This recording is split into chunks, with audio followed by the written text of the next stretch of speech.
आइए जल्दी से जानते हैं झारखंड की फटाफट 20 बड़ी और मुख्य खबरें।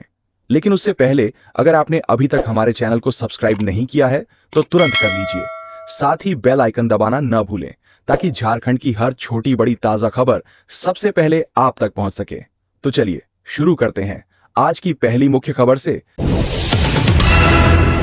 झारखंड में सीएम देंगे शिक्षकों को नियुक्ति पत्र, बोर्ड टॉपर को मिलेगा लैपटॉप और लाखों का इनाम। झारखंड में 2 सितंबर को होने वाला दिन शिक्षकों और विद्यार्थियों दोनों के लिए बेहद खास होने वाला है। राजधानी रांची के प्रोजेक्ट भवन सभागार में नियुक्ति पत्र वितरण सह सम्मान समारोह का आयोजन किया जाएगा। इस मौके पर मुख्यमंत्री हेमंत सोरेन शिक्षक नियुक्ति परीक्षा में सफल अभ्यर्थियों को नियुक्ति पत्र सौंपेंगे। हजारों परिवारों का लंबे समय से इंतजार आखिरकार खत्म होने जा रहा है। सिर्फ शिक्षक ही नहीं बल्कि राज्य के मेधावी विद्यार्थियों के लिए भी सरकार ने खास योजना बनाई है। 10वीं और 12वीं बोर्ड परीक्षा में राज्य स्तर पर टॉपर छात्रों को शानदार इनाम दिए जाएंगे। पहले स्थान पर आने वाले विद्यार्थी को मिलेगा 3 लाख रुपए और 1 लैपटॉप, दूसरे स्थान वाले को 2 लाख रुपए और लैपटॉप, जबकि तीसरे स्थान वाले को दिया जाएगा 1 लाख रुपए और लैपटॉप। इतना ही नहीं, जिला स्तर पर दूसरे और तीसरे स्थान पर आने वाले विद्यार्थियों को भी स्थानीय कार्यक्रमों में सम्मानित किया जाएगा। उधर स्कूली शिक्षा विभाग ने इस साल की टॉपर सूची में कुछ बदलाव भी किए हैं। कई नए नाम शामिल किए गए हैं, जबकि कुछ ऐसे विद्यार्थी जिन्हें पहले स्कूल स्तर पर टॉपर बताया गया था अब आधिकारिक सूची से बाहर कर दिए गए हैं। विभाग का कहना है कि रिजल्ट की जांच में 0.5 से 1% तक का अंतर सामने आया है, इसी वजह से नई लिस्ट जारी करनी पड़ी। मॉनसून कमजोर झारखंड में अब पड़ेगी भयंकर गर्मी, चढ़ेगा तापमान। झारखंड में मौसम का मिजाज एक बार फिर से बदल गया है। झमाझम बारिश के बाद अब लोगों को चिलचिलाती धूप और उमस भरी गर्मी की मार झेलनी होगी। मौसम विभाग के अनुसार फिलहाल मॉनसून कमजोर पड़ा है। अगले 2 दिनों तक राज्य के कई हिस्सों में अधिकतम तापमान 2 से 3 डिग्री सेल्सियस तक बढ़ सकता है। रांची में मौसम 31 अगस्त और 1 सितंबर को राजधानी रांची में बादल छाए रहेंगे। हालांकि तेज धूप से तापमान बढ़ने के आसार हैं। दोपहर बाद कहीं कहीं हल्की बारिश भी हो सकती है। इस दौरान वज्रपात और तेज हवा चलने की भी संभावना है। सितंबर का अलर्ट वहीं 2 सितंबर को गिरिडीह, देवघर, धनबाद, दुमका, गोड्डा, साहिबगंज और पाकुड़ जिलों में वज्रपात के साथ कहीं कहीं भारी बारिश हो सकती है। ऐसे में मौसम विभाग ने लोगों को सतर्क रहने की सलाह दी है। यानी आने वाले 2 दिन झारखंड वासियों को गर्मी सताएगी, लेकिन 2 सितंबर को बारिश एक बार फिर से राहत ला सकती है।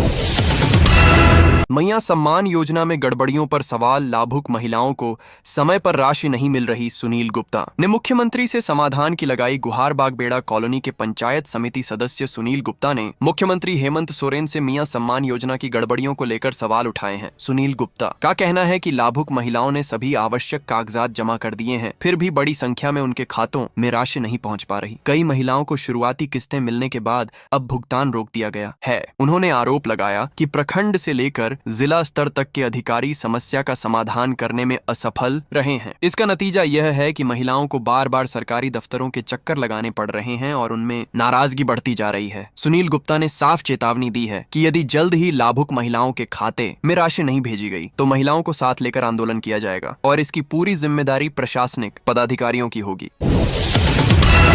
सीएम हेमंत सोरेन आज जाएंगे पटना। राहुल गांधी और तेजस्वी यादव के साथ होंगे शामिल। वोटर अधिकार यात्रा के समापन समारोह में दिखेगी इंडिया गठबंधन की ताकत। झारखंड के मुख्यमंत्री हेमंत सोरेन एजे पटना जाएंगे। वह यहां कांग्रेस नेता राहुल गांधी और बिहार के पूर्व उप मुख्यमंत्री तेजस्वी यादव के साथ वोटर अधिकार यात्रा के समापन समारोह में शामिल होंगे। यह यात्रा 17 अगस्त को सासाराम से शुरू हुई थी, जिसे राजद सुप्रीमो लालू प्रसाद यादव ने हरी झंडी दिखाकर रवाना किया था। राहुल गांधी ने यह यात्रा बिहार में लगभग 65 लाख मतदाताओं के नाम काटे जाने के विरोध में शुरू की थी। अब पटना के गांधी मैदान में होने वाले इस समापन समारोह में इंडिया गठबंधन के कई बड़े नेता और मंत्री मौजूद रहेंगे। राजनीतिक हलकों में इसे विपक्षी एकता की बड़ी ताकत के प्रदर्शन के तौर पर देखा जा रहा है।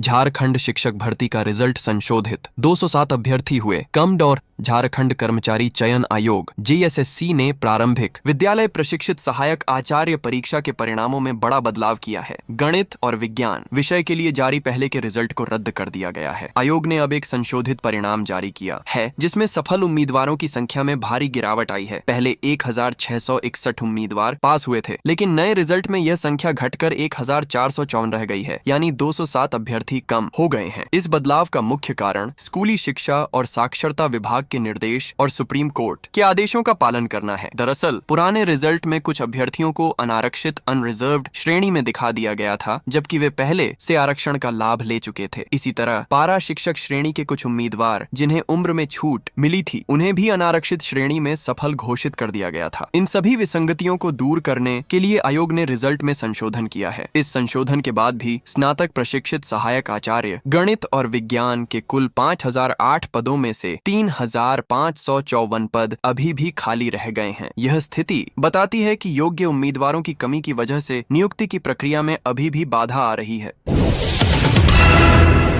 रांची में मवेशियों में लंपी वायरस जैसे लक्षण जांच के लिए गांवों में जाएगी टीम। रांची में मवेशियों में लंपी वायरस के लक्षण देखे गए हैं। हालांकि अभी तक किसी भी पशु की मौत की खबर नहीं है। इन लक्षणों की पुष्टि के लिए पशु स्वास्थ्य और उत्पादन संस्थान IAHP की एक टीम अगले सप्ताह प्रभावित इलाकों में जाकर मवेशियों के नमूने इकट्ठा करेगी। जिला पशुपालन अधिकारी कविंद्र नाथ सिंह ने बताया कि चान्हो और अनगढ़ा जैसे इलाकों में सबसे पहले यह लक्षण देखे गए थे, लेकिन अब वहां हालात नियंत्रण में है। इसके अलावा मोरहाबादी और बरियातू जैसे शहरी इलाकों से भी बीमारी की सूचना मिली है।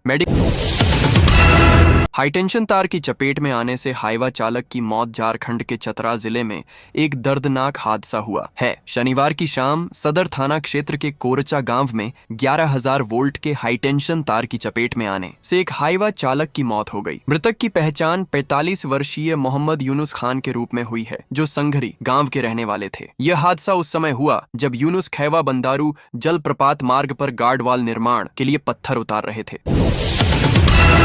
फर्जी डॉक्टर के ऑपरेशन से महिला की मौत।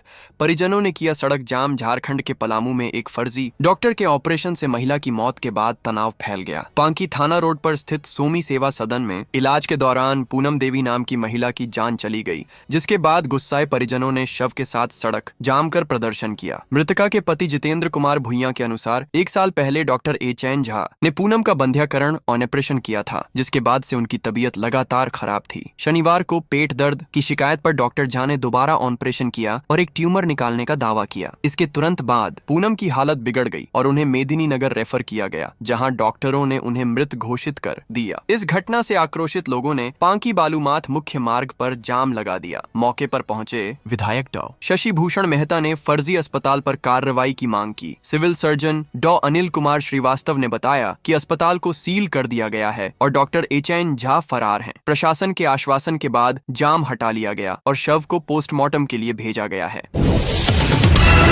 झारखंड में लौटा मानसून। अगले 5 दिन तक बारिश का अनुमान। झारखंड में मानसून एक बार फिर सक्रिय हो गया है। मौसम विभाग ने अगले 5 दिनों तक राज्य के कई हिस्सों में बारिश की संभावना जताई है। मौसम विभाग रांची के अनुसार 3 सितंबर तक रांची, बोकारो, गुमला, हजारीबाग, रामगढ़, लातेहार और जमशेदपुर जैसे जिलों में गरज चमक के साथ मध्यम दर्जे की बारिश हो सकती है। इस दौरान हवा की रफ्तार 30 से 40 किलोमीटर प्रति घंटा तक रह सकती है, जिससे तापमान में भी गिरावट आएगी। राज्य के उत्तर और दक्षिणी हिस्सों में 31 अगस्त से 2 सितंबर के बीच हल्की से मध्यम बारिश और वज्रपात का अनुमान है, जबकि 2 सितंबर को उत्तर और मध्य झारखंड में भारी बारिश हो सकती है। राजधानी रांची में 3 सितंबर तक बादल छाए रहेंगे और कई बार बारिश होने की संभावना है। 4 और 5 सितंबर को भी हल्की बारिश जारी रहेगी। पिछले 24 घंटों में सबसे ज्यादा 21 मिलीमीटर बारिश गुमला के अड़की में दर्ज की गई है।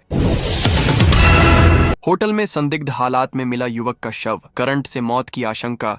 झारखंड के कोडरमा जिले के सतगावा थाना क्षेत्र में एक युवक की संदिग्ध परिस्थितियों में मौत हो गई है। मृतक की पहचान 35 वर्षीय इंद्रदेव यादव के रूप में हुई है, जो पेशे से राजमिस्त्री थे। यह घटना शनिवार शाम की है, जब इंद्रदेव यादव पोखड़िया मोड़ स्थित पूजा होटल में खाना खाने गए थे। बताया जा रहा है कि खाना खाने के बाद वह बाहर रखी एक चारपाई पर गिर गए और उनकी मौत हो गई। होटल कर्मचारियों की सूचना पर पुलिस मौके पर पहुंची। पुलिस को शुरुआती जांच में इंद्रदेव के शरीर पर, खासकर दाहिनी कोहनी और पेट पर चोट के निशान मिले हैं। इसके झारखंड सरकार की उच्च शिक्षा में सुधार की पहल, शिक्षकों छात्रों को मिलेगा लाखों का पुरस्कार। झारखंड सरकार ने उच्च शिक्षा के क्षेत्र में सुधार लाने के लिए एक नई पहल की है। सरकार ने झारखंड राज्य उच्चतर शिक्षा पुरस्कार योजना शुरू की है, जिसके तहत शिक्षा की गुणवत्ता बढ़ाने के लिए 9 तरह के पुरस्कार दिए जाएंगे। इन पुरस्कारों की राशि 1 लाख से लेकर 8 लाख रुपए तक होगी। इस योजना का मकसद उत्कृष्ट काम करने वाले शिक्षकों, छात्रों, प्रशासकों और संस्थानों को सम्मानित करना है। योजना के तहत आजीवन योगदान के लिए मुख्यमंत्री पुरस्कार सबसे बड़ा सम्मान होगा, जिसमें विजेता को 8 लाख रुपए का पुरस्कार मिलेगा। इसके अलावा शोध के लिए झारखंड राज्य शोध रत्न पुरस्कार दिया जाएगा, जिसकी राशि 1 लाख से 2 लाख रुपए तक होगी। राष्ट्रीय शिक्षा नीति के बेहतर क्रियान्वयन के लिए शिक्षकों और प्रशासकों को भी सम्मानित किया जाएगा। साथ ही नवाचार और पर्यावरणीय व सामाजिक कार्यों में उत्कृष्ट योगदान देने वाले संस्थानों और व्यक्तियों को भी पुरस्कार मिलेगा। पुरस्कार समारोह के लिए सरकार ने एक बड़ी राशि आवंटित की है, जिसमें पुरस्कार राशि, प्रमाण पत्र और अन्य खर्चों पर लगभग 120 करोड़ रुपए खर्च होंगे। इस योजना से झारखंड में उच्च शिक्षा को बढ़ावा मिलने की उम्मीद है। आसनसोल से बिहार ले जाई जा रही 6000 बोतल विदेशी शराब जब्त। एक गिरफ्तार झारखंड के धनबाद जिले में अवैध शराब तस्करी के खिलाफ पुलिस ने एक बड़ी कार्रवाई की है। गोविंदपुर थाना क्षेत्र में चलाए गए अभियान के दौरान पुलिस ने 6000 बोतल विदेशी शराब जब्त की और एक आरोपी को गिरफ्तार कर लिया। यह कार्रवाई गोविंदपुर थाना प्रभारी विष्णु प्रसाद राउत के नेतृत्व में मोहन पेट्रोल पंप के पास जीटी रोड पर हुई। गुप्त सूचना के आधार पर पुलिस ने वाहनों की जांच शुरू की। इसी दौरान एक pickup van registration number BR06GF6871 को रोका गया। वाहन में भरे कार्टूनों की तलाशी लेने पर उसमें रॉयल चैलेंज ब्रांड की विदेशी शराब मिली। वाहन चालक ने भागने की कोशिश की, लेकिन पुलिस ने उसे पकड़ लिया। गिरफ्तार आरोपी की पहचान बिहार के नालंदा जिले के रहने वाले प्रद्युमन कुमार के रूप में हुई है। पुलिस के मुताबिक यह शराब पश्चिम बंगाल के आसनसोल से बिहार ले जाई जा रही थी। आरोपी के खिलाफ मामला दर्ज कर लिया गया है। पुलिस का कहना है कि क्षेत्र में अवैध तस्करी पर लगातार नजर रखी जा रही है।